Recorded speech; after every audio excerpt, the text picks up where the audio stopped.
All right, hop, hop, hop. Once more into the break with your friends. Okay, well, this must be Groundhog Day. Or La Jetée. Anyway, have some new parts.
Okay, almost at the 20-minute mark.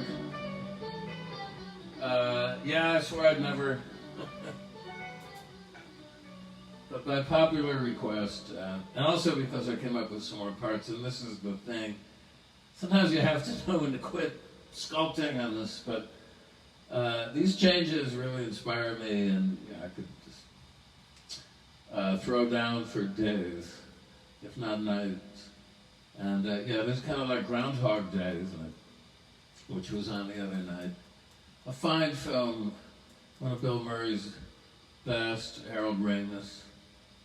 Enjoyed it a lot when it came out theatrically. Not quite a patch, though, on Midnight Express, which is, I think, my best comedy film from that era. That's unsurpassed. But similar in many ways, has a very similar score, and I'm not sure if the electric guitar is actually Ira Ingber. I wonder, Elliot Ingber's brother. Because Ira was so splendidly featured on the Midnight Run, and some of the cues on this sound, shall we say, inspired by Midnight Run, which I believe preceded this film, but I don't know. I have to get my chronology straight. I mentioned the Sparks documentary. It's really stuck in my mind. I want to go back and see it again. But I won't drink a supersized Coke in the theater, no siree. It's really good, and hopefully will kick off a new wave of appreciation for these guys. I know somewhere on these shelves over to the right, I have the original Half Nelson album, which was the first iteration of Sparks that Albert Grossman put out through Bearsville Records with a very young Todd Rundgren producing them. And it really holds up, but if you know the history of this group, it didn't do any kind of business whatsoever, despite it being featured in, Warner Brothers had this newsletter that went out to what was then college radio and probably rock radio stations, before the whole thing became playlisted in big business. I mean, it was getting there. And I think it was called Circular originally, because I have a bunch that featured Beefheart that I collected also and stored someplace. But it was under the name Half Nelson, which is a wrestling move, as I recall. Jeff Altman, by the way, was a hell of a wrestler. Jeff Altman, the great comedian, was in my gym class in high school, at least in one year, and was quite a cut-up. That's another story. But anyway, Half Nelson didn't do any business, so Albert decided to rechristen them. And he apparently thought that the Sparks Brothers was a good name for them, which was, in his mind, a play on the Marx Brothers. Though I never made that connection, ever, until this film. Maybe because it wasn't spelled S-P-A-R-X. That could be. But in any case, it was reissued with a new cover under the name Sparks, and once again, it really didn't do business, although the single from the album, or the first single, maybe there were more than one, was a fantastic song called Wonder Girl, with a great falsetto part. And I know that they were big fans of the Kinks, who also had a wonderful tune called Wonder Boy out, at least sort of in that time period, but not really. I don't know if they were aware of it. Again, I must check the chronology of it.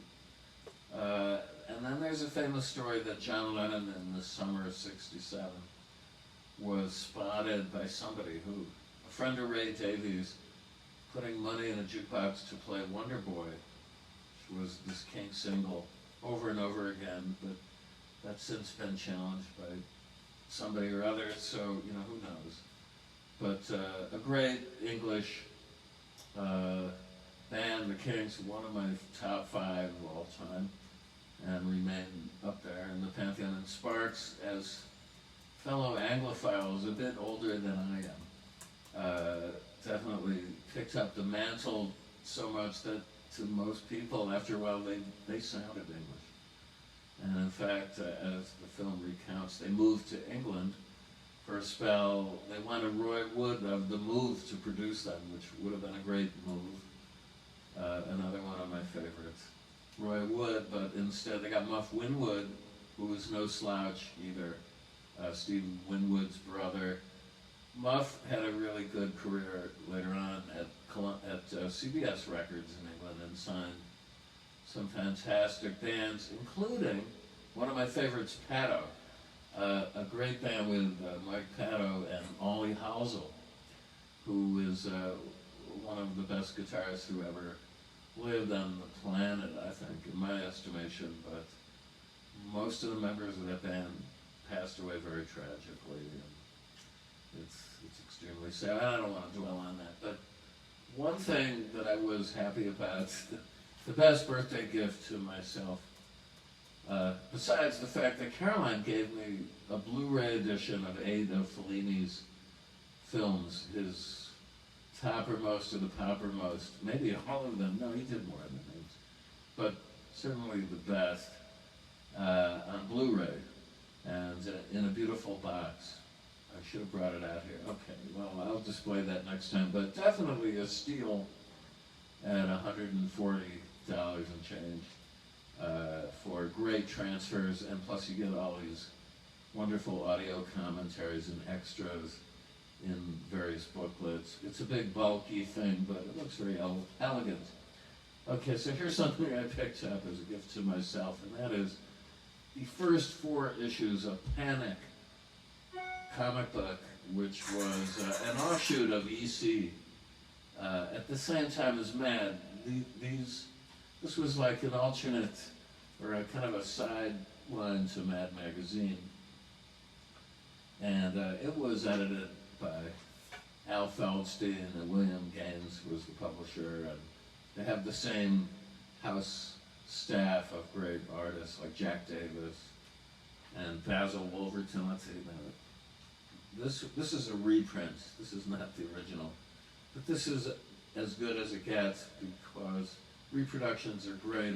They were done by Russ Cochran, who did a whole slew of EC comics reissues, all the horror titles. Firstly in black and white. I have a bunch of those somewhere, but then later on, as they appeared as actual comics. Okay, so here's Basil Wolverton. Which twin has the phony? I guess it's a play on the old Tony commercial. Tony being, it was a kind of a process for ladies by which they could make curls in their hair, which were called Tonys back in the day. And I can bring this all back home here by an anecdote about Don Van Vliet, Captain Beefheart, because when we toured in the UK in 1980, he was a bit bugged with the emergence of punk rock and then the post-punk new wave scene. And he wanted to be part of it because most of the prime movers of that scene all referred to him as like the governor, if not, the governor, a governor. A big inspiration, shall we say, on this radical music movement. But he felt a bit like he was left out and wasn't getting enough love from people, despite, everybody from Joe Strummer to the Devo guys, Mark Mothersbaugh, Jerry Casale, Perubu, David Byrne, the list goes on and on. All of them cited, Beefheart, John Lydon, Mark Smith, no doubt. All of them paid tribute to him in interviews, at least, and talked him up. But he was a little bit resentful because I guess he didn't see it translate into overwhelming monetary rewards. So a couple of times on stage, we had a song of his. It started really as a trio of just Don, Eric Feldman, and Jeff Morris Tepper, and that was called Ashtray Heart, Case of the Punks. It's on Doc at the radar station, which came out in 1980. So and it had drums on the album, courtesy of John French, drumbo. But when we played it live, it was, in that iteration, it was Rick Snyder, Brave Midnight Hat-Size Snyder, Jeff Tapper, I think they did it as a two-guitar thing, Eric on bass, and Robert Williams on drums. Really brilliant lineup. And at the end of one of the nights, the refrain was, "Case of the Punks." He went, "Les Punk," when we were in Paris, "Les Punk," because someone told him that's how it was pronounced over there. And then after the song was finished, he said, "The new wave is just an old Tony." Okay. So there's my Tony reference. It's got a few meanings to it. Panic. See if you can pick it up. I got this at Left Bank Books. Really, go see Eric. They're on Perry Street, right off 7th Avenue, right next to Branson's old joint. I used to freelance way, way, way back in the day when I was a copywriter for CBS Records. They would hire me and the QT to do all sorts of advertising for them on bands like The Records and Magazine, a whole bunch of their new wave Tony bands. That was a lot of fun. I also did some stuff for Warner Brothers.